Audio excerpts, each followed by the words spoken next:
जय हिंद मेरे प्यारे साथियों, स्वागत है आप सभी का Shashank defence academy YouTube channel पर। हम पढ़ रहे हैं बेटा 5000 क्वेश्चन। यस, 5000 क्वेश्चन बच्चा।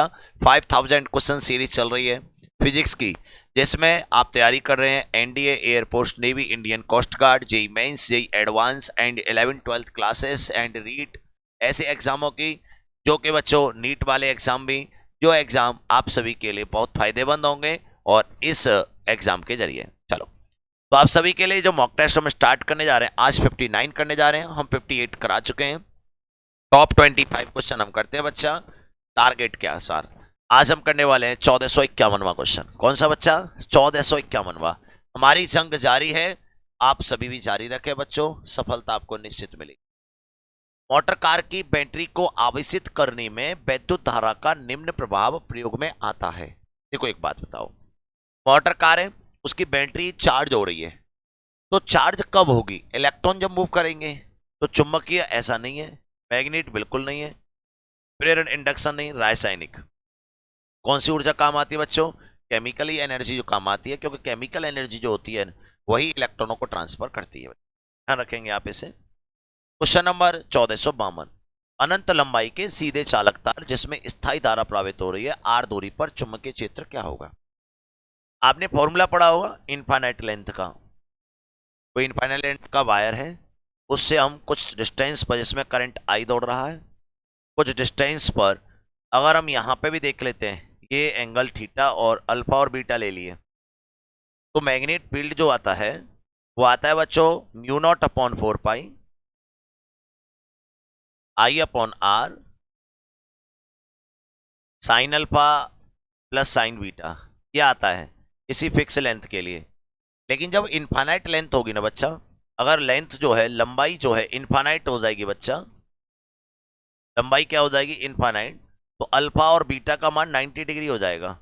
कैसे सर जी? क्योंकि जैसे जैसे ये बढ़ता जाएगा इसी तरीके से चलता जाएगा, तो ये तो बन हो जाएंगे, तो आ जाएगा आपके पास formula mu not I upon 2 से आप काट दीजिए तो ये 2 पाई आर आ जाएगा।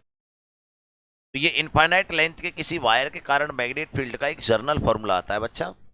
और इसमें आप देख पा रहे होंगे कि मैग्नेट फील्ड जो है वो प्रोपोर्शनल टू 1/डिस्टेंस है वायर से। तो right answer is the Mumbai.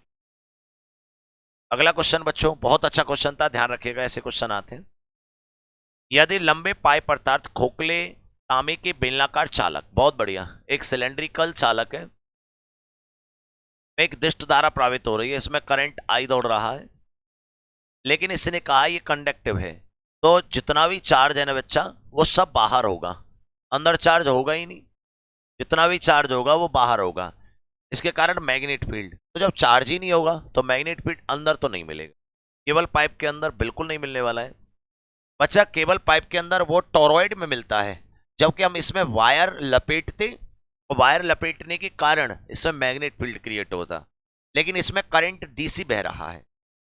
और केवल पाइप के अंदर, गलत, न पाइप के अंदर न बाहर, पाइप के अंदर एवं बाहर दोनों जगह। जिसने कहा है केवल पाइप के बाहर, बिल्कुल सही है, केवल पाइप के बाहर मैग्नेट फील्ड होगा बच्चा, लेकिन अंदर मैग्नेट फील्ड जैसी कोई भी चीज नहीं होगी। अगला क्वेश्चन 1454। किसी चालक में धारा प्रवाहित करने पर इसके चारों ओर चुंबकीय क्षेत्र उत्पन्न हो जाता है, यह नियम है। कौन से वैज्ञानिक थे जिन्होंने इस नियम को दिया था कि किसी चालक तार के चारों ओर चुंबकीय क्षेत्र क्रिएट हो जाता है? ऐसे कौन से वैज्ञानिक थे? बताओ बच्चों, वैज्ञानिक का नाम बताना है आपको। ऐसे कौन से वैज्ञानिक थे जिन्होंने चुंबकीय क्षेत्र क्रिएट करवाया था? तो आप जानते होंगे, एक तो हम बोल सकते हैं इसको फैराडे के नियम से तो इसकी डायरेक्शन आई थी, और उस वैज्ञानिक का नाम जिन्होंने बताया था कि इस वायर में अगर करंट आई दौड़े तो चारों ओर मैग्नेट फील्ड क्रिएट हो जाता है बच्चा, इस वैज्ञानिक का नाम था एम्पियर। याद रखिएगा, करेक्टर वैल्यू क्वेश्चन है। Question number 1455। निकट दृष्टि दोष से दूर करने के लिए उपयोग बताइए। बड़ा बढ़िया, देखो बच्चा, निकट दृष्टि दोष का मतलब क्या होता है कि जो इमेज है ना वो रेटिना से पहले बन गई है, इसे निकट दृष्टि दोष कहते हैं बच्चा। तो हम बिल्कुल वहीं फोकस करने के लिए हमें क्या यूज करना पड़ेगा? एक ऐसा लेंस जो किरणों को फैला सके, और फैलाने वाला जो लेंस होता है वो होता है कॉनकेव बच्चा। कौन सा होता है बच्चा? कॉनकेव लेंस होता है। समबाहु प्रिज्म, समबाहु प्रिज्म समझ गए, 60 डिग्री। इंसिडेंट एंगल 45, तो न्यूनतम विचलन आप जानते होंगे, इंसिडेंट एंगल जो आई होता है उसकी वैल्यू होती है A plus delta M by 2 prism के लिए होती है बच्चा। तो आपके पास आई वाला रखा है 45 बराबर ए, आपको पता चल गया होगा क्योंकि संभव प्रिज्म में प्रिज्म एंगल 60 डिग्री हो जाएगा, और डेल्टा एम आपको निकालना है अपॉन 2, तो ये हो जाएगा 90, 90 में से 60 जाएंगे तो आपके पास डेल्टा एम की जो वैल्यू आ जाएगी वो आ जाएगी 30 डिग्री। बहुत बढ़िया क्वेश्चन, सुंदर क्वेश्चन, न्यूमेरिकल ऐसे आते हैं। क्वेश्चन नंबर 1457 बेटा, पूर्णांतरिक परावर्तन की घटना प्रेक्षित होती है जबकि आपतन कोण टोटल इंटरनल रिफ्लेक्शन, इसमें दो केस होते हैं टीआईआर में बच्चा। एक तो लाइट जो है ना डेंस मीडियम से रेयर मीडियम में जानी चाहिए, सघन माध्यम से विरल माध्यम में, पहला। और दूसरा इंसिडेंट जो एंगल है ना उसकी वैल्यू ज्यादा होनी चाहिए, किससे? क्रिटिकल एंगल यानी क्रांतिक कोण से। तो आपके पास क्रांतिक कोण से अधिक, right answer is the Bombay. अगला, विराम में गतिमान एक कण का त्वरण ए है, ए की वैल्यू दे रखी है के अनुसार समय के अनुसार बदलता है, टी समय पश्चात कण का वेग बताओ। देखो बच्चों, इंटीग्रेशन करने से एक्सेलेरेशन दे रखा हुआ आपको, और ये दे रखा है अल्फा टी प्लस बीटा। तो अगर आप इसका इंटीग्रेशन कर दें, इसको डीवी लिख सकता हूं मैं, और इसको अल्फा टी प्लस बीटा लिख सकता हूं, और यहां डी टी लिख सकता हूं, क्योंकि डीवी ओवर डी टी होता है बच्चा, मार दो इंटीग्रेशन तो वेलोसिटी हो जाएगा। ये हो जाएगा alpha T square upon T 2 plus beta T, ये मेरे पास आंसर आ जाएगा। तो आ जाएगा alpha T square upon 2 plus beta T, right answer is the Bombay. कर सकते हैं आप, बहुत ही सिंपल क्वेश्चन था। अगला क्वेश्चन बच्चों, क्वेश्चन नंबर 1400 यानी 1459, विराम से गति प्रारंभ करते हुए कण का त्वरण जो दे रखा है एक्सेलेरेशन 4/3 मीटर पर सेकंड स्क्वायर है। 1 डायमेंशन, 2 डायमेंशन, 3 डायमेंशनल मोशन में मैंने आपको इसको पढ़ाया होगा के द्वारा तीसरे सेकंड में चली दूरी, यानी कि travel distance with nth second. बच्चों इसका जो फॉर्मूला होता है एस एन का, वो होता है बच्चों u प्लस हाफ ए 2n-1, ये होता है बच्चों travel distance with nth second.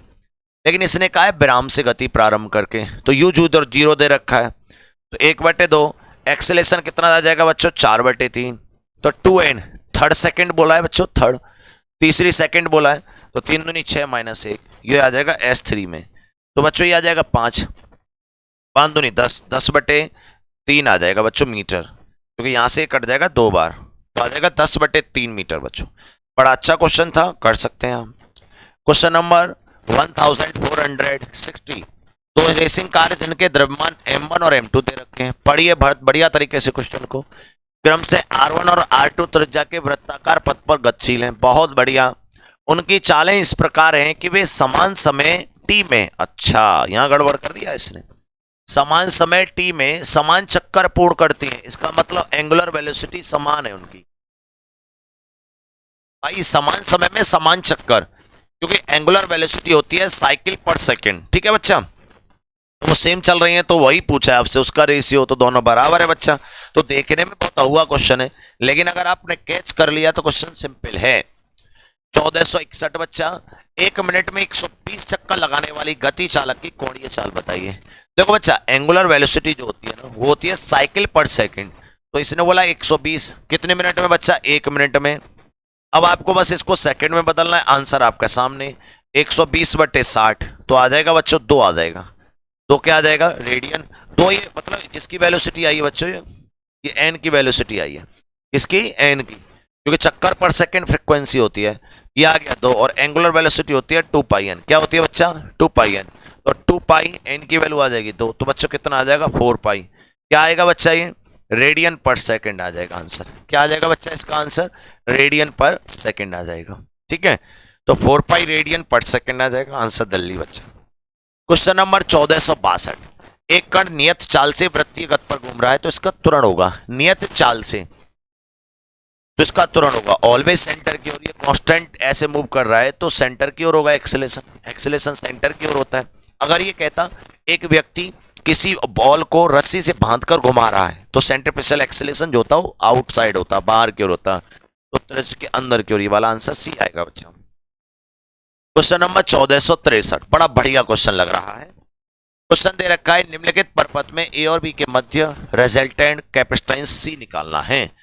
बच्चों देखो ये देखने में आपको ऐसा लग रहा है, लेकिन आप अच्छी तरीके से जानते हैं ये ए है, तो बच्चों इधर कैपेसिटेंस पड़ गया, लेकिन इधर कैपेसिटेंस नहीं है, तो ये भी ए ही पॉइंट होगा बच्चा, ये नियम होता है। ये बी है तो इधर कैपेसिटेंस नहीं है, तो ये बी होगा। तो बच्चों ए और बी के बीच में जुड़े हुए हैं, ये देखने में अजीब लग रहा है, तो आप ए और बी ऐसे ले लीजिए। तो ए और बी के बीच में बच्चा कैसे जुड़ा है, C1 जुड़ा है, ये C1 जुड़ा है।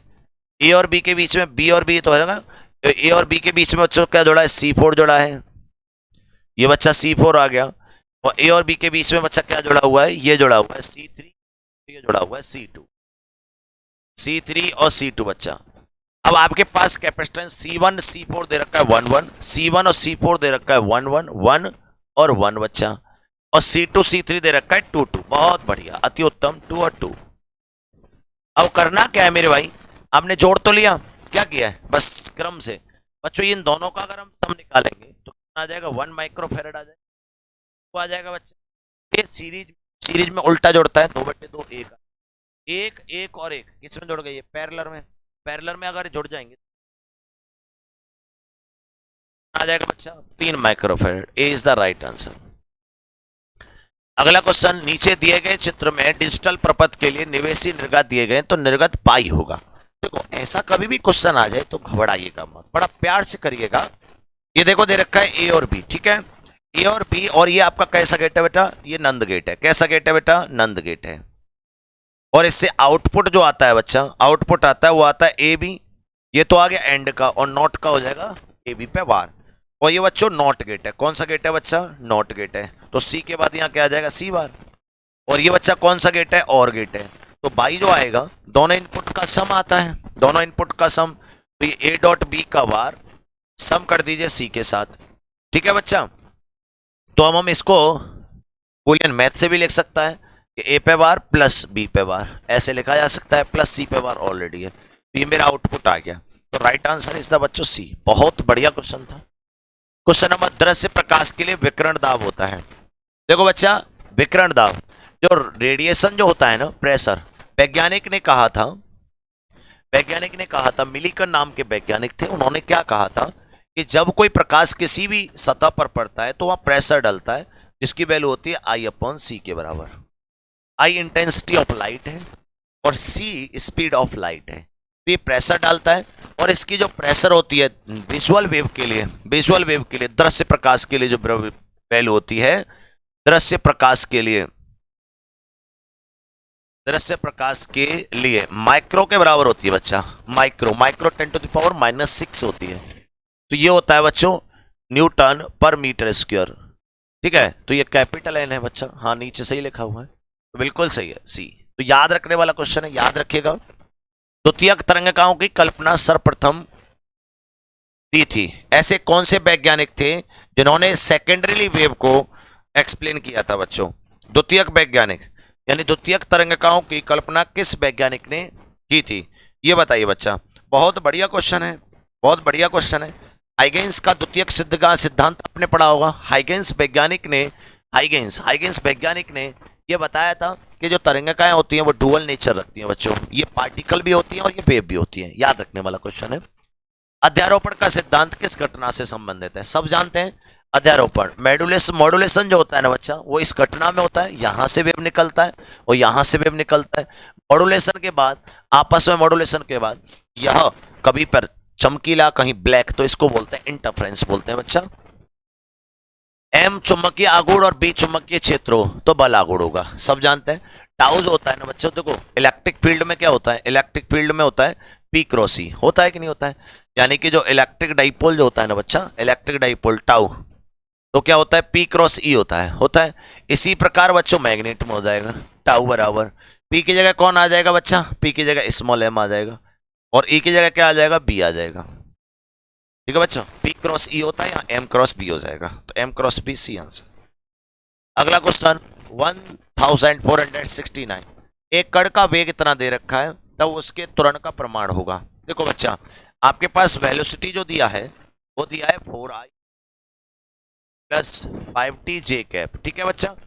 अब यहां से हम एक्सेलेरेशन निकालेगा तो i में तो 0 आ जाएगा, लेकिन यहां पर आ जाएगा 4j cap. This is acceleration, differentiation कर दिया तो आ जाएगा बच्चा इसमें 5 यूनिट। क्या आ जाएगा बच्चा? 5 यूनिट। इसका मैग्नीट्यूड पूछा है 5 यूनिट। 1470, एक क्रिकेटर किसी गेंद को अधिकतम 100 मीटर की क्षैतिज दूरी, बहुत बढ़िया। देखो कोई भी व्यक्ति है यहां 100 मीटर तक फेंक सकता है, तो हाइट में इसका आधा ही फेंक सकता है, याद रखिएगा। ये शॉर्ट ट्रिक होती है बच्चा। हाइट में कोई व्यक्ति जितना फेंक सकता है उसका दुगुना रेंज में फेंक सकता है। बैक कर दो, रेंज में जितना फेंक सकता है हाइट में आधा ही फेंक सकता है, डायरेक्ट ट्रिक है। तो बच्चों इसका राइट आंसर 50 आ जाएगा, जो डी ऑप्शन पे दे रखा है। 1471, एक वस्तु की एक वृत्त में गतिज समान समयांतराल में समान दूरी तय करती है। इसका मतलब जो सर्कल है उसमें स्पीड कांस्टेंट है, स्पीड तो क्या स्थिर रहेगा? जो सब स्केलर होगा, जो भी स्केलर होगा, जो भी अदिश होगा बच्चा, जो भी अदिश होगा वो सब कांस्टेंट रहेगा बच्चा। जो भी स्केलर होगा, वेलोसिटी नहीं रह सकता, एक्सेलरेशन नहीं रह सकता, नहीं रह सकता, तो स्पीड कांस्टेंट रहेगी। 800 के द्रव्यमान की एक कार 40 मीटर रेडियस के वृत्ताकार मार्ग गति कर रही है। फ्रिक्शन कोएफिशिएंट इतना है, अधिकतम वेलोसिटी जिससे कार ना फिसले। फ्रिक्शन का है, बंकन वाला चैप्टर से क्वेश्चन दे रखा है। वो क्या होता है बच्चों, देखो ध्यान से, पिछले मॉक टेस्ट में मैंने इसका स्टेटमेंट बोला था। सेंट्रीफ्यूगल फोर्स होता है mv²/r, तो फ्रिक्शन फोर्स जो होता है ना वो होता है μmg। बस आप इन दोनों को आपस में बराबर कर दीजिए, m कर दिया। तो यहां से वेलोसिटी निकालनी है तो μg बराबर आ जाएगा v²/r। तो यहां से अगर अपन देखेगा v बराबर आ जाएगा √μg। तो रूट के अंदर म्यू कितना दिया बच्चा? 0.5। आर कितना दिया बच्चा? 40। और बच्चा एम की तो जरूरत ही नहीं पड़ी, तो जी कितना आ गया? 10 आ गया। 5 चौक 20, √200, √200 169 यानी 14 आ जाएगा लमसम। 196 के अप्रोक्स होता है, जी 9.8 ले लिया हुआ तो वो करेक्ट आ जाएगा, 14 मीटर पर सेकंड। बहुत बढ़िया क्वेश्चन था, ऐसे आते हैं क्वेश्चन। हाइगेंस तरंग सिद्धांत से ज्ञात हो सकता है, बताओ बच्चा, हाइगेंस वैज्ञानिक ने तरंग सिद्धांत जो दिया था उससे आप क्या ज्ञात कर सकते हैं? ये आपसे क्वेश्चन पूछा गया है, बताइए बच्चों। क्वेश्चन बहुत अच्छा है, ऐसे क्वेश्चन करेक्टर वैल्यू क्वेश्चन होते हैं जो आपको याद रखने चाहिए। भाई सीधा सीधा है, तरंगाग्र का संचरण प्राप्त कर सकते हैं, याद रखिएगा बच्चों इसे, ठीक है। हाइगेंस तरंग सिद्धांत से तरंगाग्र का संचरण यानी कैसा है, प्लेन तरंगाग्र है या फिर बच्चों पैरेलल है, गोल है, कैसा है। यदि R ओम के प्रतिरोध में धारा I एम्पियर बहे तो उत्पन्न ऊष्मा की दर, देखो बच्चा हीट जो होता है ना, हीट जो होता है I²R × T होता है, लेकिन उसने क्या पूछा है? रेट ऑफ हीट पूछा है। जल्दबाजी नहीं करना, तो रेट ऑफ हीट हो जाता है टाइम का भाग दे दो, तो I²R ही पूछा है। तो रेट ऑफ हीट एक प्रकार की एनर्जी होती है, तो आ जाएगा I² × R। देखो पहले ऑप्शन दे रखा है हीट का। लेक्लांस से सेल में प्रयुक्त विद्युत अपघट्य, बच्चों याद रखिएगा अमोनियम क्लोराइड सॉल्यूशन, ये याद रखिएगा, अमोनियम क्लोराइड याद रखिएगा, ये बहुत अच्छा क्वेश्चन है। तो ये दोस्तों हमारा कंप्लीट मॉक टेस्ट हुआ है। आप सभी का शाम के टाइम पे 9 बजे से हमने आप सभी के इंडियन एयरफोर्स एक्सरूप के 20 मई से होने वाले एग्जाम को देखते हुए chapter wise mock test start कर दिए हैं। उसमें आप सभी इंटरेस्ट लें और chapter wise mock test physics के लें, ठीक है। धन्यवाद, जय हिंद, वंदे मातरम।